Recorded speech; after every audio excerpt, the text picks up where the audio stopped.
Zolau Nipratu. Something like that. So, congratulations.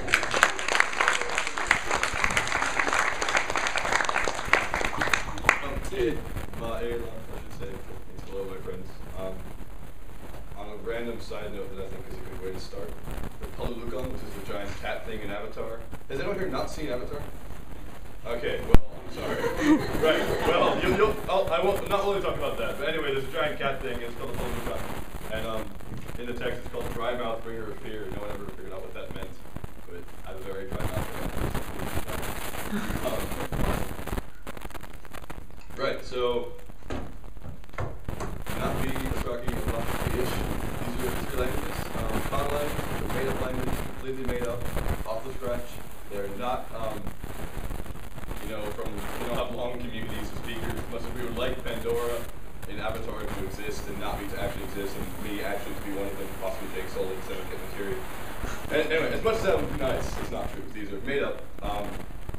Navi you've heard of, probably, it's from Avatar. Dothraki is another one. That's from George R. R. Martin's book. I'll talk about that later. And Llárriésh, you will not have heard of. It's impossible to pronounce, and because I made it up. So, hey.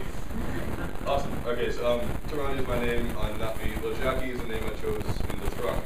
To give you some indication of what Dothraki is sort of like, I chose Llárriésh because I thought it was a cool name for a warrior. Then we found out it wasn't a name for a warrior. It was a name for a little boy. So, darn. Anyway, more on that later. Right, so here's an outline. So I'm going to go talk about like what is an art lang, or that term, then Navi, then why, which is probably the question you're asking. Why would I waste my time with a conlang? Right. So what isn't a conlang would be a normal language. Unless you take the view that Babel is actually correct and God created all languages, which would be kind of awesome. A lot of people say that about Hebrew because it's too perfect, which I completely disagree with. But basically a conlang follows human rules but isn't from the speaking community and is made up. There are languages which are based on real languages. There's a thing called an Inglang, which is based on English. So say someone in Philadelphia wanted to make Philadelphia accent into a language 500 years from now after apocalypse. That's already been done, so sorry. But real languages are not conlangs, even though they are, in a sense, made up by the community that speaks it. English is made from Middle English with a lot of, extra stuff added in, but it's still not technically a conlang. That'd be really fun. Another interesting point on that is, if you find this book, probably going to read it in the second year. Maybe third year, Sounds of the World Languages. If you're a linguist or English language student, some of you probably aren't, which is cool. Thank you for coming. And thank you, my friends and enemies, for coming as well. But in this book, there's a funny anecdote about a graduate student who went back to a Navajo, a reservation to give a talk about linguistics. She's a student, so she started the talk, and we talked about how sweetheart is a compound word, and how you can take the word for sweet in Navajo and the word for heart in Navajo, put them together, and then you have another word. This is fairly common to us, and we all have no problem with this, but there's an elder in the back of the room who stood up and raised his hand and said, "Stop! This is blasphemy! Only God can create words." Which means that I am a major sinner.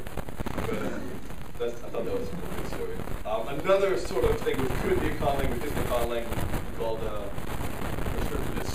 So Strunk and White, these guys are the main style guy in America. It's not used here because Jeffrey Pullen has made it his one goal to destroy these books.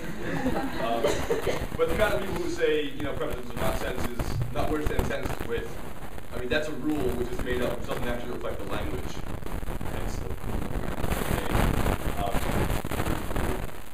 And that sort of makes a conlang out of English. People like that who say, "Oh, well, this is how language is, blah, blah, blah, blah," and then something breaks and like, "That's wrong." They're pretty much making conlang, but that's different. That's not technically what we would call it. So there's a lot of different types of conlangs. If anyone can read Russian, you might be able to understand this. This is the Esperanto grammar that was originally published in the 1800s.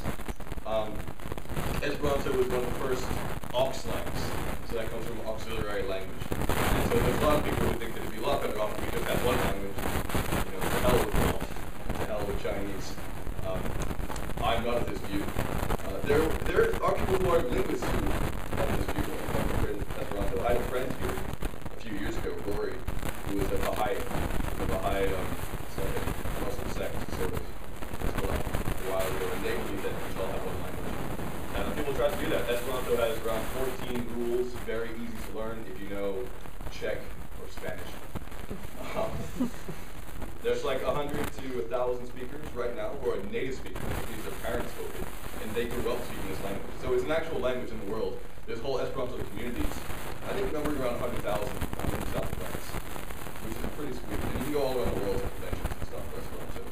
It's pretty big. Another one is Edo. Not as big, but 100 speakers.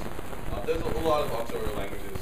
To a certain extent, Mandarin Chinese, standard Mandarin, standard English uses. Held up the Auxlangs.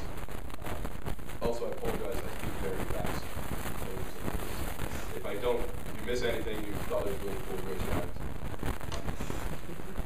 this guy is Wittgenstein. I can't pronounce his name either. Philosophers definitely know this guy. And I was at the party the other day, was reading the Tractatus, because I suck at parties. And he says, well, we should make a logical language. We should, because English, it doesn't really work to display logic. And a lot of people have made logical languages. The most famous is Logland, which is obviously named. And logical languages are another sort of Conlang. So people make languages which it's impossible to be ambiguous in, which follow very logical things. I don't know much about these, you may have noticed. I know mostly about artifacts. We'll get to this. Professor Kirby goes here, and this illustrates another thing which most people don't view as Conlangs, especially not the administration here, which is scientific languages. So if I make up a scientific test to say something about actual language, and I make up a word, technically that's sort of a Conlang. It's not already a pre-established word in the community, or in a dictionary or something, then that's kind of a made-up language. Professor Kirby has done a lot of alien languages experiments here to show about the origins of language. Really fascinating stuff. That's what I'm going to do for my dissertation. And so that's another sort of Conlang. Desperanto is hilarious. Jim Herford, who teaches origins and evolutions of language here, has this idea for a short story. You can go onto the private website. He has the entire thing outlined there. If someone else wants to write it, that'd be great. Otherwise, I might have to. And basically, the idea is that you have this mad scientist who decides, well, let's see what actually is possible in language and not. And so he takes these kids to the space station and teaches them these illogical languages using this computer device. And the kids who make it, the kids who don't. And then you know which one's possible or not. And then eventually he's locked up because that violates a lot of rules. But it's a really funny story. There's a whole outline for it up there on his website. Then there's a thing called personal languages. Again, these are all types of Conlangs. Personal languages are made up by people who really want to speak to themselves and do it a lot. Registanian is a great language. I'm friends with the girl who made it. There's an IRC forum, Conlangs, and we talk a lot. She has a word of the day, and it's really, really nice. There's other words out there. Kamakawi is a personal language, pretty much. I feel people are learning it, but I think it's basically made up to hang out with oneself. David Peterson probably going to watch this video, so I can't say that. But Kamakawi is really cool. There's another guy I know of, I couldn't find it, who made a language, he has like 30,000 words. Because he speaks it to himself, he writes all his journals in it. And whenever, he needs a new word, he just creates it. That's awesome. Like, I wish I had 10 years. Alas, I do. Conlangers, a lot of times, seem to be obsessed with cats. I don't know if it's alone in this aspect. This one's written in Greek alphabet. That happens a lot. People love making up their own alphabets. You'll see if you do this. So that's another personal language. Elves. You've all heard of Elvish, I assume. You've heard of Lord of the Rings, heard of Tolkien. If you haven't, Elvish is an art language. So these are the art language. So it was made to sound good. It was made to be nice. It was made to be an artistic project. And Tolkien went nuts. He made like 17 different languages at the end of the day. And Elvish is ridiculous. I mean, at one point, I think it's God. It's the word for yes and no. Like, Quenya is the most famous. It's High Elvish. That's the one we're using in the movies for all the love poetry. Sindarin is the second one. That's the one used for all the love poetry. That seems to be all they talk about. Some people, like the middle one, the nose there doesn't look like Elvish. It actually was made by a guy who made a language based on what Elvish looked like. And he's been decades with this happens. I don't know where people find the time, but that's really cool. And so, I mean, you don't have to make your own art lang either. You can base it off someone else's Conlang. No, Klingon is probably the most well-known Conlang. That's wonderful. I haven't learned it yet, but I'm working on it. Yeah, that's probably the most well. Like, people talk to me and say, "Hey, well, why do you learn Napi? Why do you learn Klingon?" And most of my response is, "Well, it sounds really good."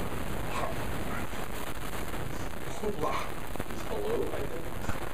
I wouldn't want to speak that. But anyway, that's Klingon. This is Dothraki. Dothraki is an amazing art lang. So this guy sat down one day and he's like, well, we should have a language without any voicing. So without using vowels. Here's the script for it. I mean, it's on script. And if any of you have seen District 9, this is the kind of person I imagine would speak Dothraki. Alas, I didn't hire him, but here's a clip.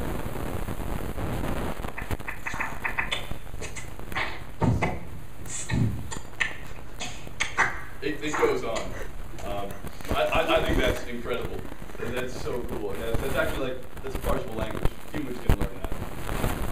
This one is on the borderline of human learnability. So this is Kellen. Maybe pronounced differently, I'm not sure.